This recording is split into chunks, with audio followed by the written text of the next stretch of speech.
Good afternoon, everyone. My name is Mark Dirks, and on behalf of ACRL and Choice, I'd like to welcome you to today's program, Rediscovering Propaganda Film from Historical Vault to Digital Research Collection, which is sponsored by Adam Matthew. Today's discussion is one in a series of sponsored webinars from ACRL and Choice that addresses new ideas, developments, and products of interest to the academic library community. Free to users, these structured 60-minute live presentations provide the opportunity for interactive discussions of important new issues and developments in academic librarianship by librarians, vendors, authors, and other interested stakeholders. Before we get started, I'd like to point out a few features of the webinar software. In the main area of the screen, you should be able to follow along with the presentation materials. Along the right-hand side, you should see a Q&A panel and a chat panel. If you don't, you can click the buttons labeled Chat and Q&A in the upper right corner of the screen to activate the panels. Please use the Q&A panel to submit questions to our speakers. At the end of the presentation, they will take a few minutes to answer your questions, so please do send them in throughout. If you experience any technical issues, please use the chat panel to let me know, and I'll troubleshoot the issue with you privately. Today, we're using the hashtag ACRLChoiceWebinars during the event. So if you have another screen handy, shout out to us. We're at choice_reviews on Twitter. Also note that we are recording today's program, and everyone who registered will receive a follow-up email with a link to the archived version. All right, so our presenters today are Felix Barnes, the senior editor at Adam Matthew, Dr. Alan Burton, the honorary visiting fellow at Leicester University, and Helen Edmunds, the collection manager at the British Film Institute in the UK's National Archives. And before we get started, I'll run through the agenda real quick. So we've already sort of quickly introduced today's speakers. We'll have Felix give us a quick introduction to the Adam Matthew Digital collection and the brand. And then Dr. Alan Burton will talk a little bit about what these films are. And Helen Edmunds will talk a bit about the digitization process and the archive at the British Film Institute. And then Felix will touch on publishing a digital collection. And Alan will talk about using some of these films in teaching and research. And then at the end, we will have some time for a Q&A session, which as I mentioned, I would encourage folks to drop any questions they do have into the chat and the Q&A boxes.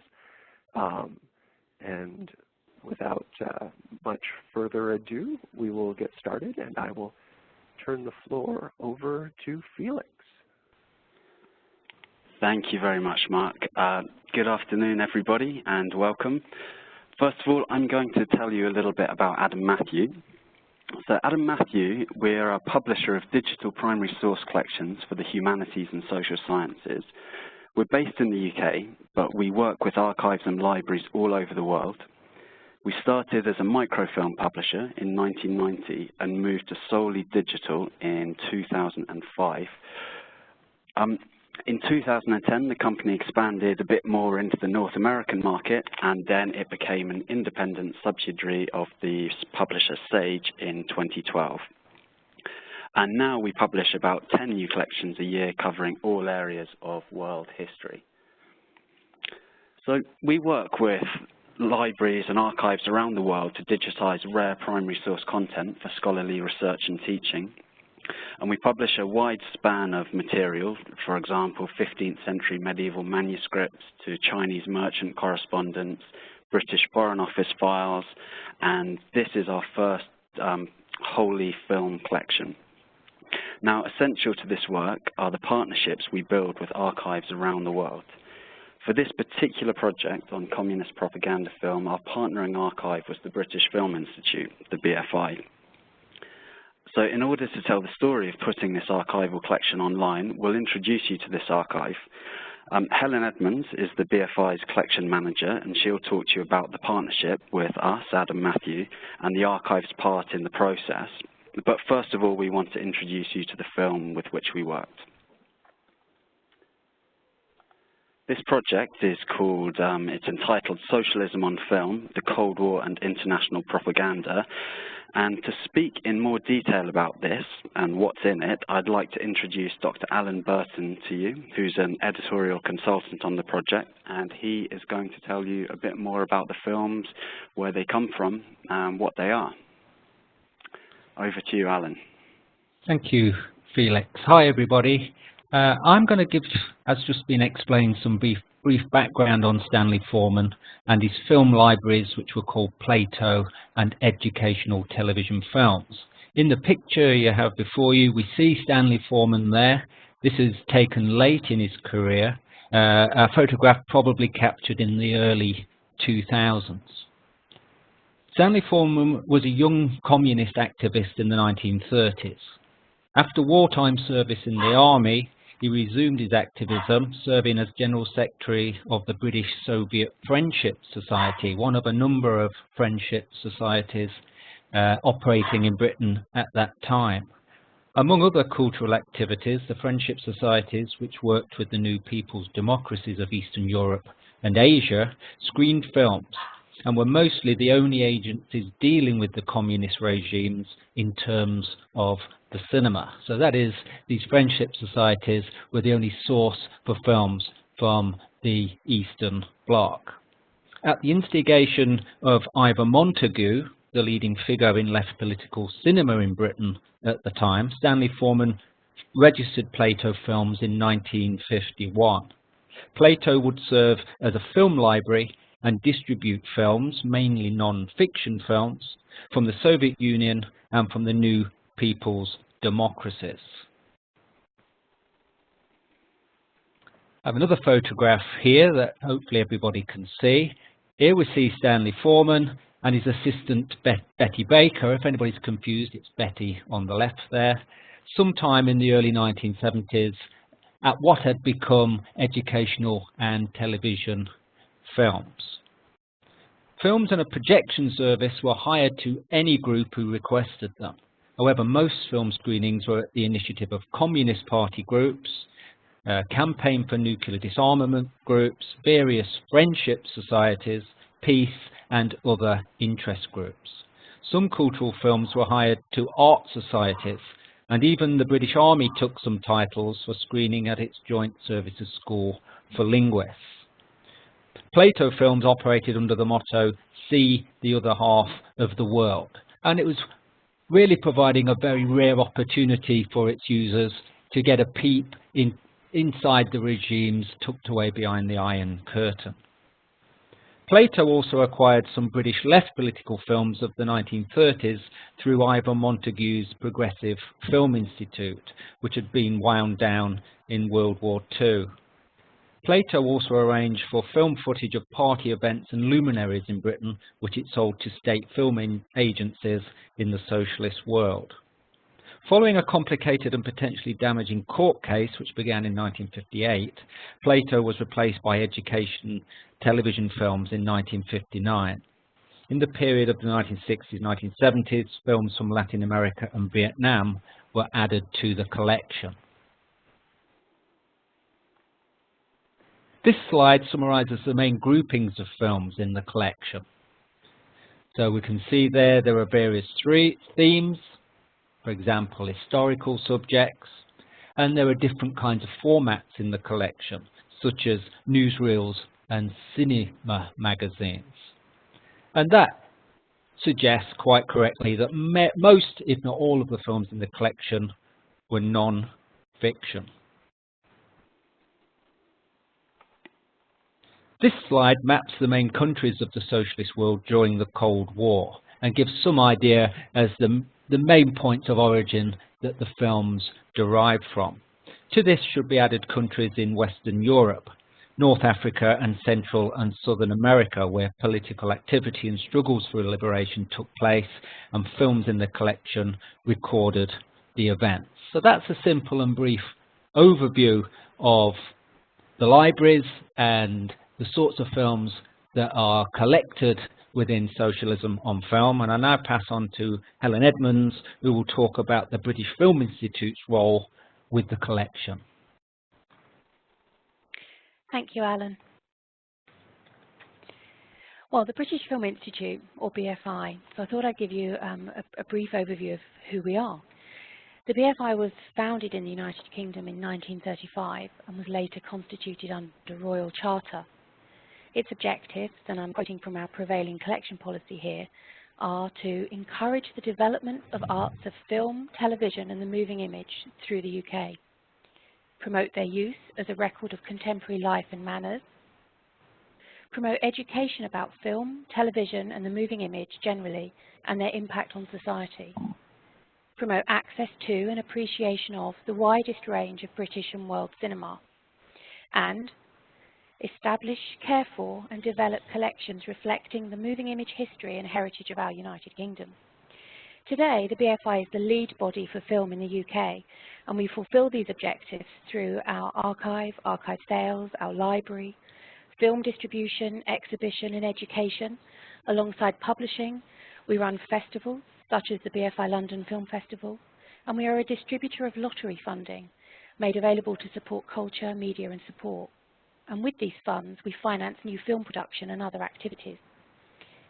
The archive collections are one of the largest and most diverse moving image collections in the world, from the earliest days of cinema and television to contemporary filmmaking.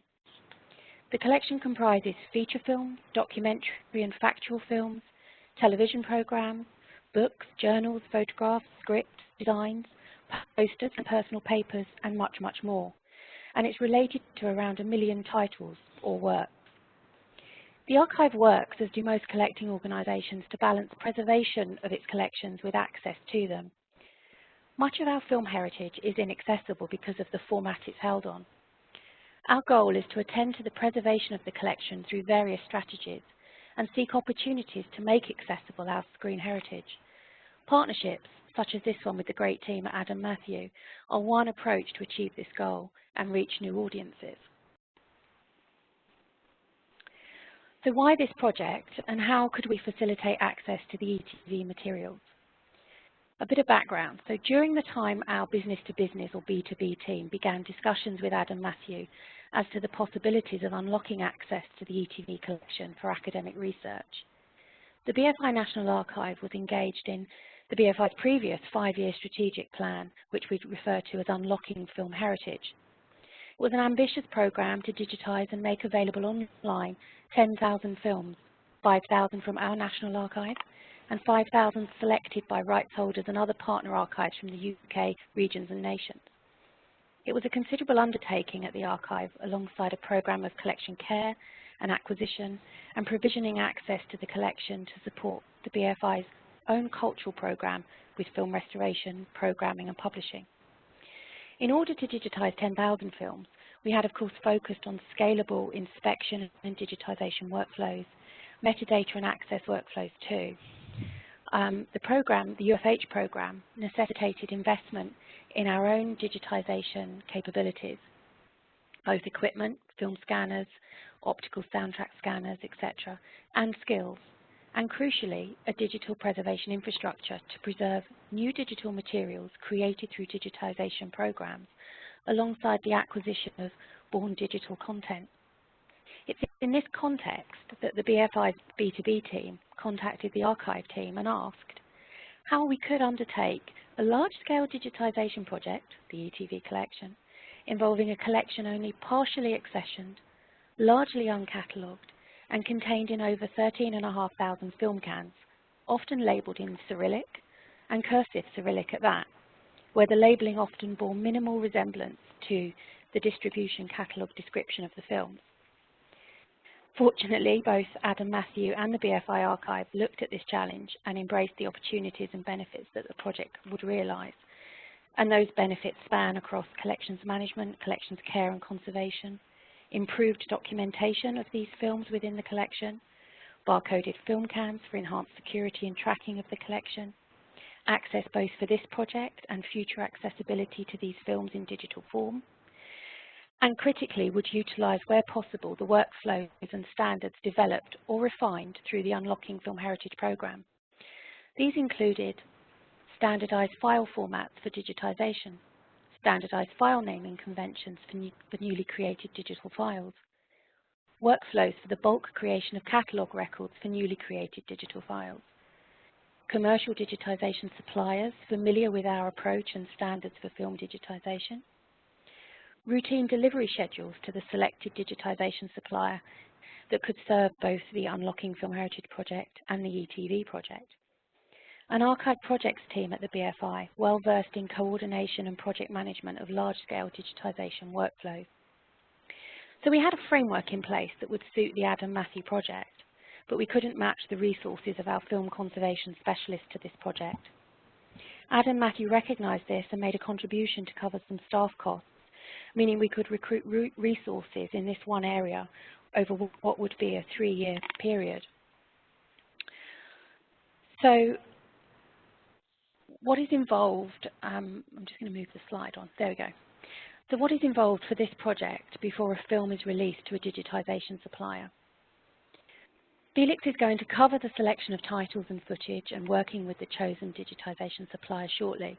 I'll focus on this final slide of mine on the approach and scale. Once the concept of the modules was in place and Felix and the editorial team at Adam Matthew had made initial selections for the Wars and Revolutions module, film conservation specialists at the BFI could begin the process of identifying physical reels of film from a listing of the 13,500 film cans.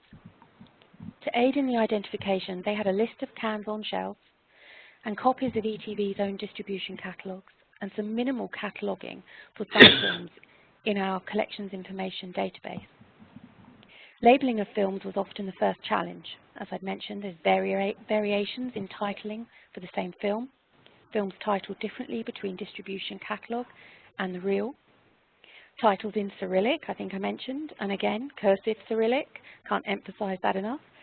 Karen Sanders, the lead film conservation specialist for this project, can now add translation of Cyrillic to her skill set. The materials themselves are a mix of film elements, film prints, film negatives, largely film prints, either 16mm or 35mm in gauge, and on cellulose acetate film stock. The target for Adam Matthew is 750 hours of moving image split across 3 modules. In the planning stage, we estimated that this could be between 2,500 to 3,000 film titles from the ETV collection. Once relevant materials had been located and retrieved from our conditioned vaults, the films would be inspected and or viewed depending on the ease with which that they could be identified. You can see an example of the inspection work on screen. The use of equipment such as the film synchronizer you can see enables a film conservation specialist to review multiple film elements at the same time. They would be looking for best physical condition and completeness. Once the best source for digitization is selected, and in the ETV collection there are often multiple film materials for the same title, that film element will be duly prepared for the scanning process. With an understanding of the type of scanner the film will be digitized on, the preparation for scanning will consider the minimum conservation required, interventive conservation required. For instance, if perforations on the film edge are damaged, the appropriate level of repair would be applied. During this process, of course, catalogue records are being completed, an added bonus. Each film element to be digitized is then cleaned prior to dispatch and transport to the chosen supplier. We've just completed the preparation of films for Module 2. Between the films selected in Module 1 and 2, over 1.3 million feet of film has been prepared, cleaned, and will ultimately be digitized. On return from digitization, we review the film materials before returning them into an archive storage. As a significant number of these films will now have been classified as preservation status, returning to store involves transporting to a remote site where the BFI has a sub-zero, a -5 degrees Celsius and 35% relative humidity store, ideal for the long-term passive preservation of film materials. The archive receives for this project digital files back, which ultimately will all be ingested from the LTO data tapes we receive them on, into the new digital preservation infrastructure being implemented now at the archive as a consequence of the UK lottery-funded Unlocking Film Heritage programme I spoke of earlier. Throughout the project to date, there has been regular communication between Adam Matthews and BFI teams in order to resolve queries.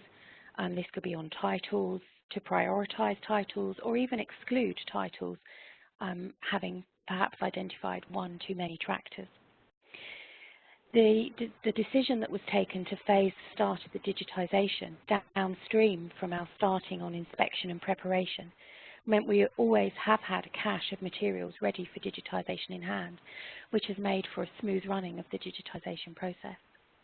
I'm going to hand over now to Felix, but just to say, by Adam Matthews contracted to a digitisation supplier that was very familiar with the BFI standards and workflows. And this has been a bonus in setting up the digitisation workflows and supply of return materials. Over to Felix. Thank you very much, Helen. So as you can imagine, we were totally blessed to have all that expertise that Helen has just described to us, because obviously we're used to working with paper sources, so there's a huge amount of technical elements to master in that. This slide is just a little bit about Pinewood Studios, who did the digitization. It's really quite an extraordinary process. If you can imagine, each second of film has about 24 frames, well, has 24 frames. And the BFI ship all the film off to Pinewood Studios, who put it through a machine that photographs every single frame and then puts it all back to make the digital file, and they sync it up with the soundtrack, and back it comes to us. So it's really a pretty extraordinary process. But I would just like to talk to you a little bit about publishing a digital collection. And the first thing I want to talk about is why this collection. Now, once we were aware that this collection existed, the ETV and Plato Films was an obvious choice for publication and dissemination to the academic, research, and student community. Firstly, the historical significance of the societies that produced these films, these communist societies, is obviously massive, because for some historians, the Russian Revolution was the main event of the 20th century.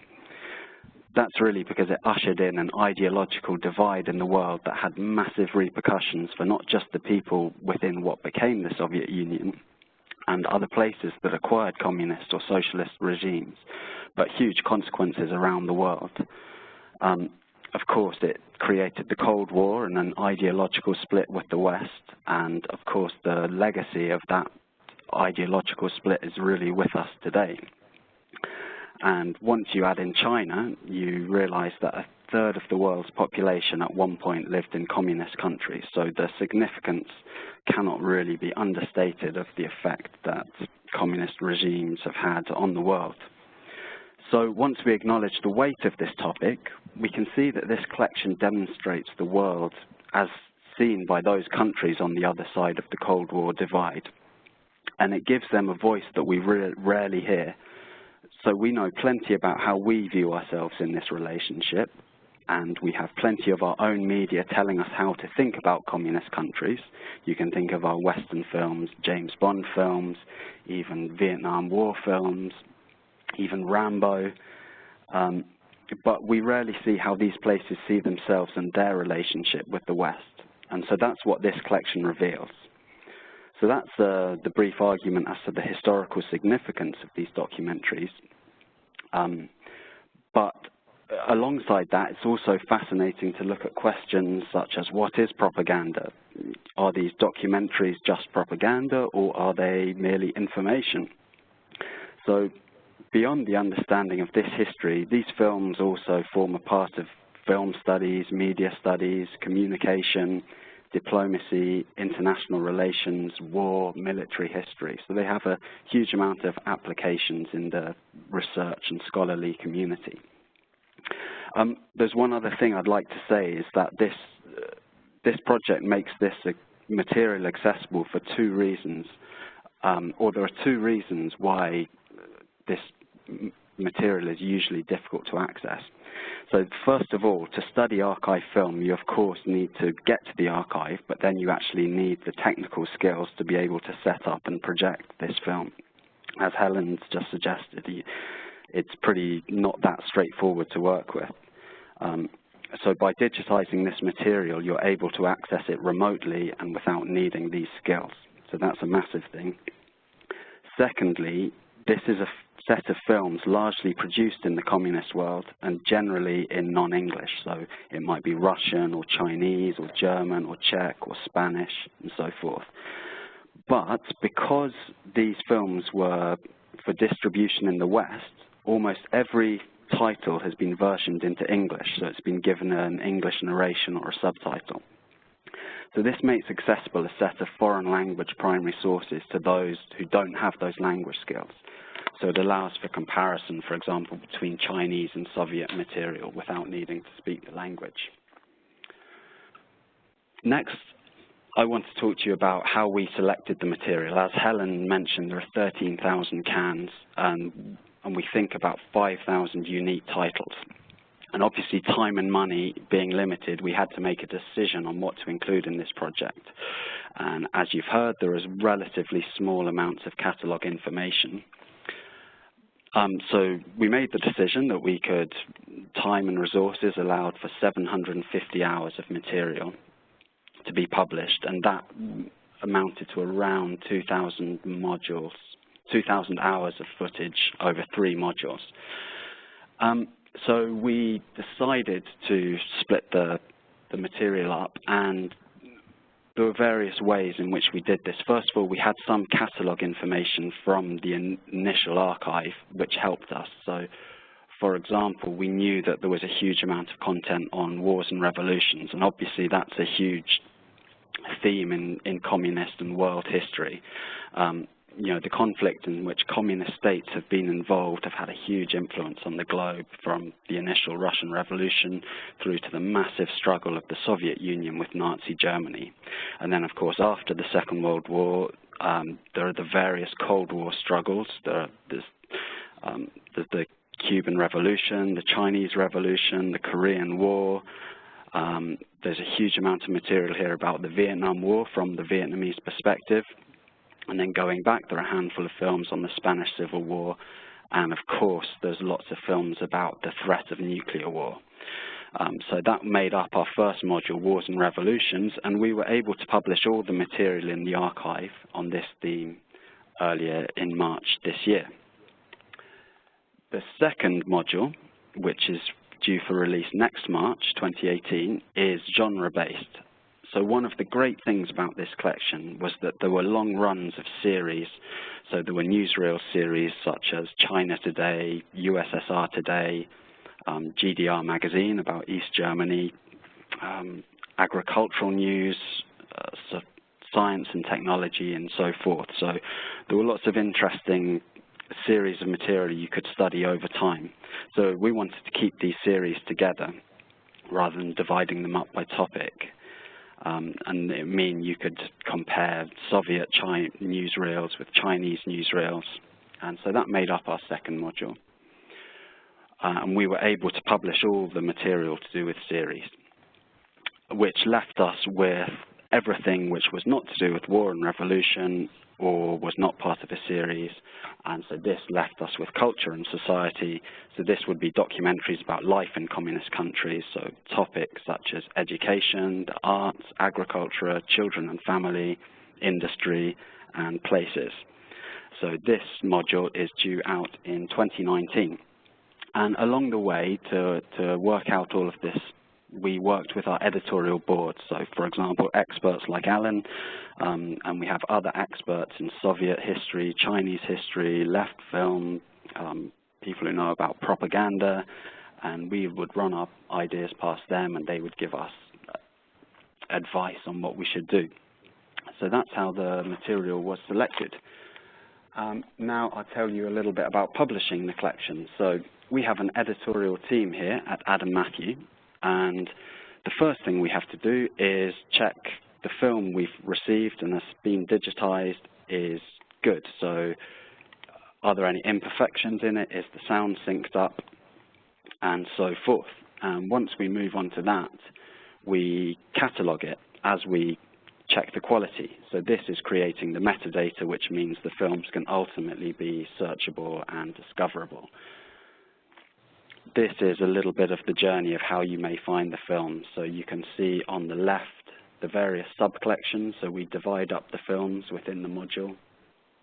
This is module 1, and then you can see a list of film, and next is the type of information we create, the data we create. So obviously the title, the filmographic information of when it was created, where it was created, who the production company was, what type of a film it is, and then we describe the film, we give it subject keywords, we tell you important people who are in it, the places mentioned in it, and so forth. So this really helps people discover the films once they're in the collection or the virtual collection.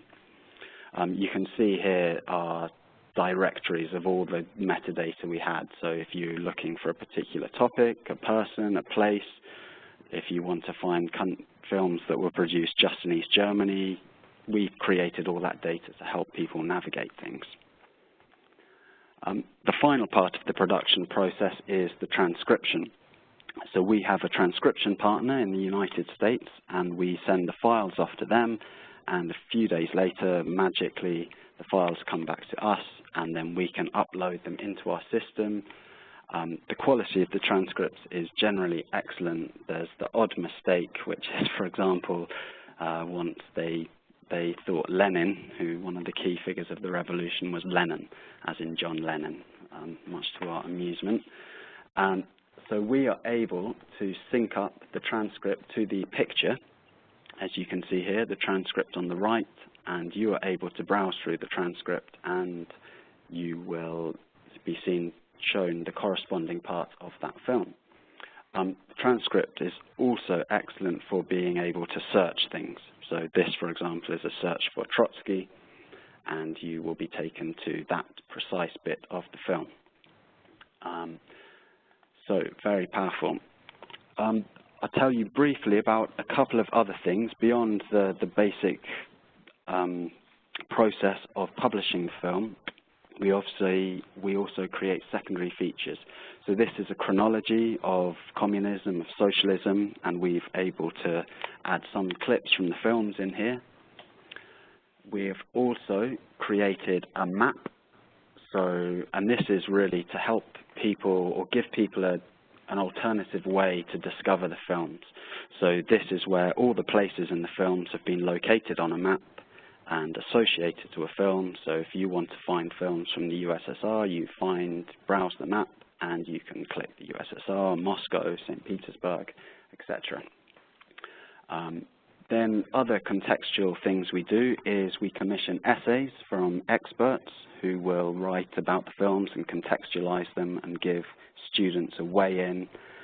We also create video interviews. We made interviews with some of our consultants, and again, they're talking about the importance of the films, and again, to give students and researchers a way into the collection to work out what may be important and how to watch the films. So that is more or less the process of publishing the collection and digitizing it. So I'll hand over to Helen, who will talk about using it in teaching and research. Okay, thank you very much, Felix.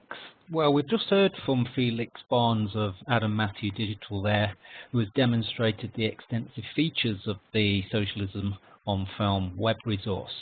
These various features, the chronology as we've seen, case studies that are contained within there, the video interviews, essays, and the very imaginative and flexible search facilities make up for a powerful, varied and unique teaching and research resource.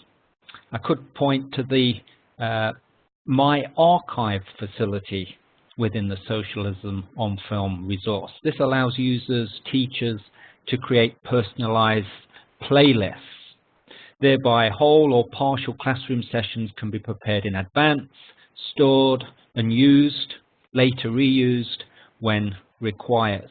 This is a powerful tool for a teacher to begin preparing the resources for delivery in the classroom.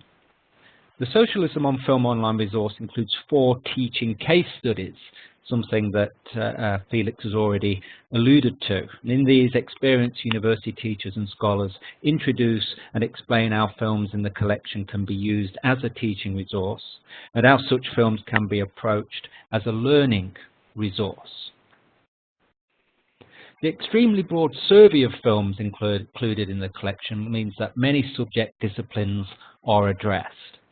The resource would be of interest and use to the following major subject areas, at the very least: history, politics, international studies, conflict studies, Cold War studies, geography, media and communication, film studies, peace studies, and so on. The Socialism on Film online resource offers various thematic guides for the user teacher. So there's always a way, as Felix has briefly demonstrated, into the collection where the hand of the user is taken and they're gently guided through the collection. Topics such as Lenin and the Russian Revolution, the Second World War and the rise of fascism, and revolution in Cuba and Latin America are provided with written introductions and overviews. Representative films are suggested, and the user can quickly click and browse the whole collection of films devoted to the chosen theme.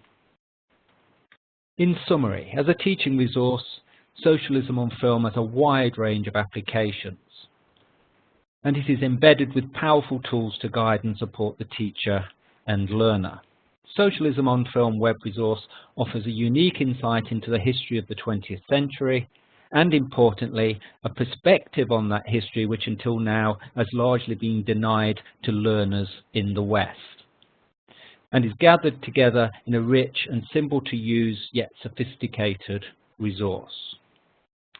Socialism on Film is appropriate for teaching and learning in schools, colleges and universities. It offers teachers a highly imaginative prospects for lively learning in the classroom. As a teacher of cinema history over a long period, I have much experience of young people, students, enjoying the opportunity to share the experience of viewing and learning from film and cinema. Socialism on Film is also a fascinating resource for users in public libraries, the kind of people who have an interest in the recent past and who wish to be more informed about politics and current world events. Beyond teaching, the Socialism on Film collection is a unique research resource. It is hugely ambitious, and it is safe to say a unique film resource. Scholars of politics, history, socialism and cinema could previously only ever have dreamed of such an opportunity. Before the availability of Socialism on Film, research scholars would have had to confront time-consuming and expensive study trips to view the films. Having such a large number of films available at home or in the office and summoned by a simple click is remarkable, and of course remarkably cost-effective. I am old enough to remember the old-style film research. This necessitated booking appointments at archives in advance, cumbersome travel arrangements, costly overnight accommodation in hotels, limited time and opportunity to view film prints, fatigue from taking copious notes and deciphering those same notes sometime later at write-up stage. The traditional method was labour-intensive, time-consuming, financially costly, and simply not ideal. The Socialism on Film resource is an immeasurable improvement on the old requirements, and definitely more effective. I've already suggested or pointed out the motto of Plato Films: see the other half of the world. That prospect is now at one's fingertips. We should also point to the international scope of the collection for research and for researchers. The geographical coverage of the collection provides the user researcher with tremendous international scope. The geographical coverage makes a resource of interest to many different nationalities and regions. The current political and international environment is constantly reminding us of the legacy of the Cold War and of the need to be informed about its ramifications. Current events in North Korea, Syria, recent events in Afghanistan, and the recent troubles regarding the Soviet Union and recent American politics are just some areas which pinpoint the importance of the subject to this very day. Scholars of many disciplines and persuasions have much in the Socialism on Film resource of value to them, most obviously in the broader disciplines of history, politics, and international studies. In recent times, there has been much interest and attention devoted to what has become known as the cultural Cold War. That is, the clash of cultures between the West and Soviet communism. Indeed, the use of culture in the ideological conflict. For the first time, the Socialism on Film resource makes available to researchers and scholars a huge resource representing documents of the cultural Cold War as it was fought out across the divide. In summary, the Plato and educational and television film archives were unique. The extensive collections were not replicated anywhere else in the West. Correspondingly, Socialism on Film is a unique teaching and research resource and offers previously undreamt of opportunities. I'm now briefly passing back to Felix, who wants to sign off before we go to the Q&A session. Thank you very much, Alan. It's great to hear about all the applications of this material. So just to let you know that you are all able and eligible to have a free trial of this material. You have the URL there, so take a note, and there's a username and password for you, and I believe that will get you access for a few weeks, for 30 days. And so please go ahead and have a look yourselves and have a look at all this wonderful content. So that's it from us. Just a thank you to Helen and a thank you to Alan. And back to you, Mark, I think. All right. Thank you, Felix. And I would just note for folks that the link on the screen there is not clickable, but I did put in the link into the chat box. So if you would like to take a look at the free trial, you should be able to navigate directly to it from there. We have now, I think, some time to do a bit of a Q&A. And so we have a couple of questions in the hopper, but if anyone out there has additional questions, either about the process of digitizing, or about the content itself, or about the BFI, or teaching applications for socialism on film, or anything of that nature, I would suggest you drop your questions into either the Q&A or the chat box, preferably the Q&A box. That will allow us all to see your questions, or at least all of the speakers. So let's jump right in. Let me look here. We have a question that came in a bit earlier from Cynthia, and I think maybe this is a good question for Felix, though perhaps Helen or Alan could jump in afterwards in a moment. And Cynthia simply asks and says, hello, thanks for putting this together. She thinks it's an important topic right now, and she's curious about how they intend to get, she says specifically, how will you get it out to more people? And do you have a few thoughts on that, Felix, maybe to start out?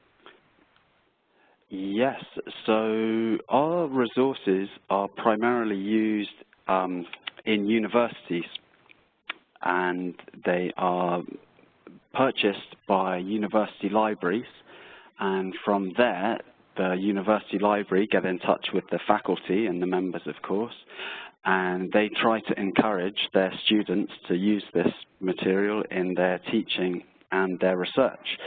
So that's the main way in which this material is accessed by students and scholars, people who are interested in this material. And of course, it's available in various universities and places. So for example, were you to go to the reading room in the BFI, you'd be able to access this material.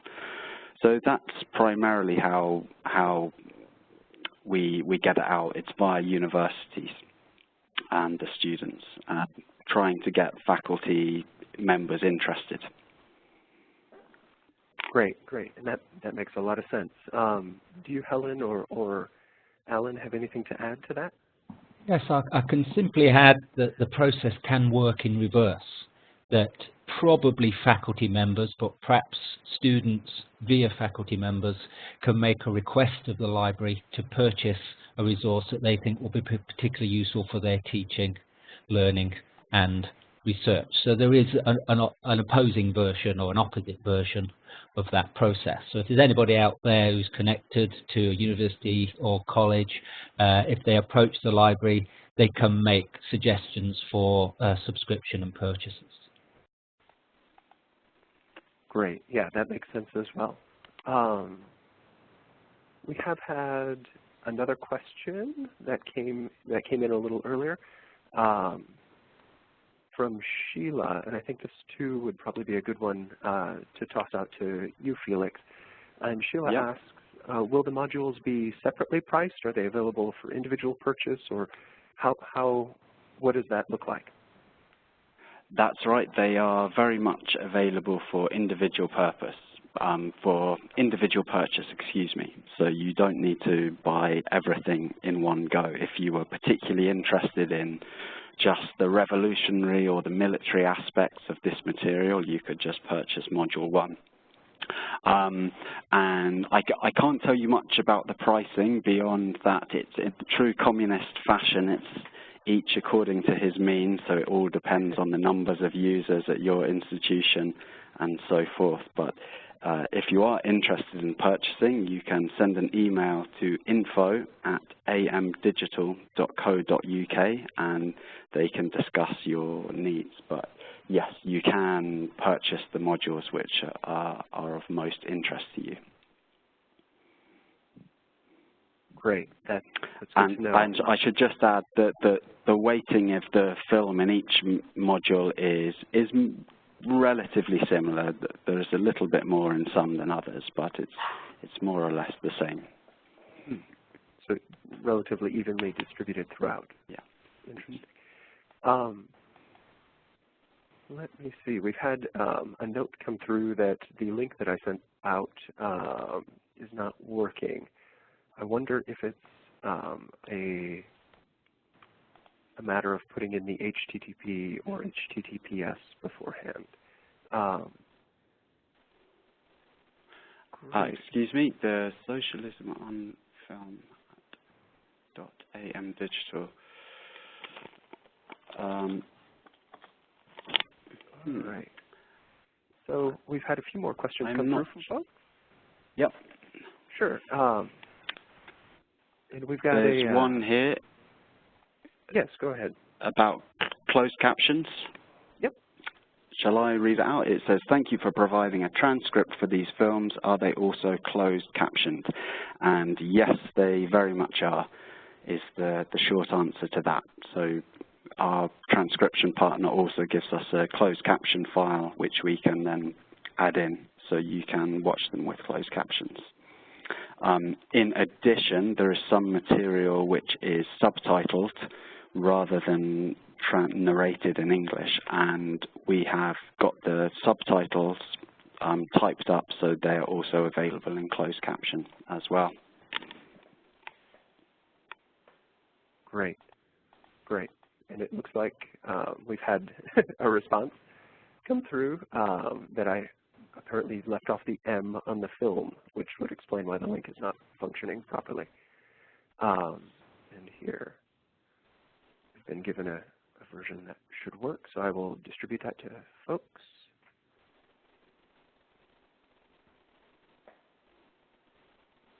There we go. We've also had another question come through from Stuart, who says, apologies if this was discussed earlier, he joined late, but what proportion of the ETV collection will be covered by this resource upon completion? He says it's a fascinating collection. I don't know if Helen, you could speak to that, or if you, Felix. Mm-hmm. Felix, do you want to kick off? Yes. So it will roughly. It's hard to know because, as Helen will be able to tell you, there are about 13,000 cans, and some of it is duplicate material. So copies of the same title, but we estimate there are about around about 4,000 to 5,000 individual titles in the collection, and we are looking to publish around about over 2,500. So it's roughly half the material. Yeah, I'd agree. It's probably going to come in at half or a little just under. Yeah, I think with Helen, the it might be worth. Sorry. Hello. Oh yes, it might be worth. I was going to say it might be worth talking about the difficulty of working with the multiple copies and so forth.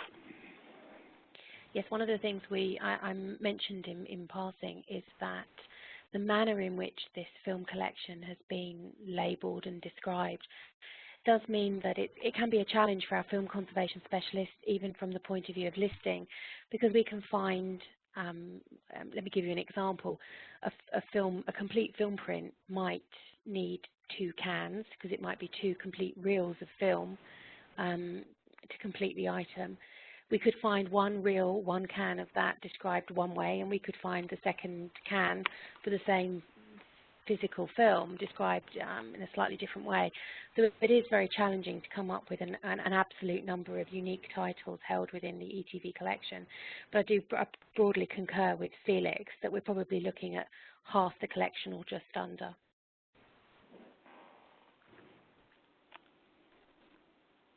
Great, great.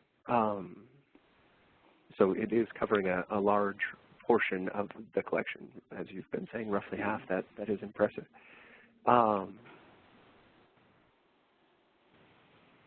We've got a question that came in a little earlier from Cynthia, and that asks, will we be adding topics on fascism and neo-Nazism and things of that nature?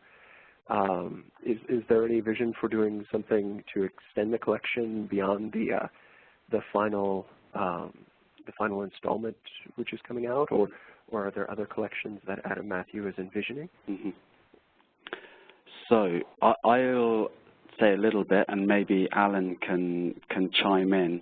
But this collection goes up to about the late 1980s.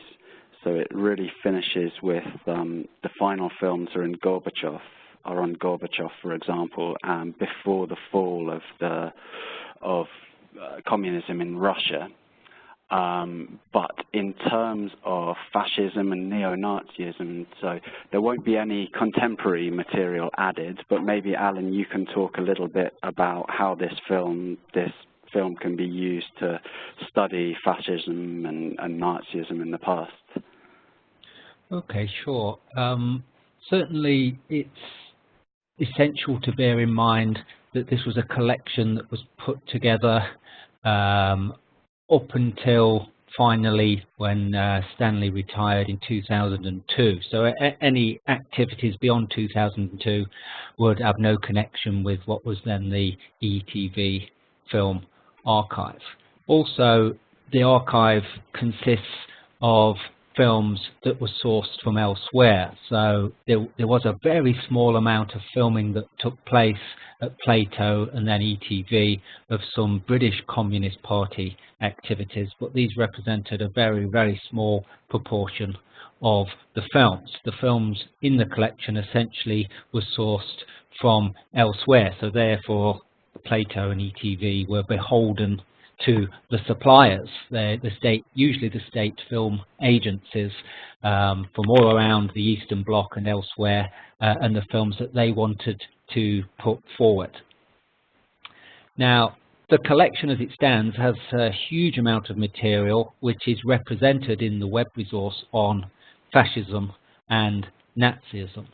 So those topics are thoroughly gone over in the collection, and anybody interested in those subjects, especially from a socialist perspective or a socialist world perspective, will find much to interest them.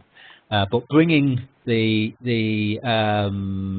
political content up to date with Trumpism, however desirable that would be, is really not a possibility, because the collection only operated until 2002, and in the final period, fewer and fewer films were sourced, and as Felix has just outlined, the later films in the collection tended to deal with Gorbachev, the war in Afghanistan in the 1980s, and so on.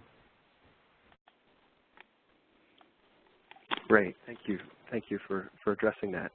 We've had a comment come through from David Forman, and David says, simply a comment: my father, Stanley Forman, was an idealist, but he could never have conceived the creation of this amazing archive when he retired and handed it over to the BFI.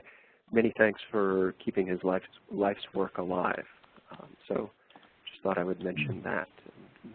Yes, thank you. Well, thank you to David. How amazing to have that contribution. And I've just sent David a message just to say how amazing it was to work with his father's work, and what a legacy his father left. So thank you to David in a way. It's been a real pleasure for us. Can I just add, is it possible that we can get some kind of contact address or email address from David, should we ever want to contact him in the future? Yes. If David doesn't mind. Certainly, and if David wanted to drop that into the Q&A or the chat box, I would be happy to forward that to you, Alan, and Felix and Helen. Excellent. Great, thank you. We've had another question come through that is pretty straightforward, I think, and let me see if I can isolate it here. It's from Jean, and Jean asks, is an institutional trial available, or are these trials for individuals? Yes, Felix here. An institutional trial is very much available. The best way to do that is to, as before, contact info@amdigital.co.uk, and they will arrange everything for you. Great, thank you. Excuse me. And we've had a question that I'll field that came in from Helen, I believe is how the name is pronounced. And Helena asks, will this webinar be available to view at a later date? And my answer to that is we have recorded this webinar and are currently recording it. And we will post it on our website and make it available on YouTube. We will also send out a link to everyone that registered and attended the webinar, so that if you would like, you can view it at your leisure, or distribute it to anyone else who you think might be interested in it. I would also note, before we wrap up here, that you may notice we've posted a link to a survey. If you could click that and provide a few comments and reactions to the webinar, I would appreciate that. And I'm sure the folks here presenting today would like to know what you have thought as well. So please do, after the webinar wraps up here, take a moment to let us know what you think by using the SurveyMonkey link. All right. All right. So we've got just about a minute or two left.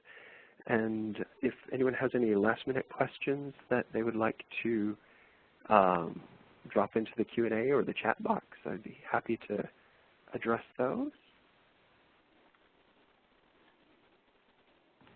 Quick question from Michael. He asks, how long does the trial last? Felix here. It is 30 days. 30 days, great. All right, and with that, I will say thank you, Felix and Helen and Alan, for taking time to talk with us today. Thanks for spending your time with us and for sharing some insights about this collection and how it was put together and the history that it covers. I would also remind our viewers out there that we did, as I mentioned, record today's program. So be on the lookout for a follow-up email from ACRL and Choice with a link to the recording. You should receive that sometime either this afternoon or tomorrow morning. Thanks again to everyone out there on the line for joining us today. I hope you've all enjoyed the session, and I hope you have an excellent afternoon or evening wherever you may be. Thank you. Thank you very much. Thank you. Goodbye. Thank you. Good night all.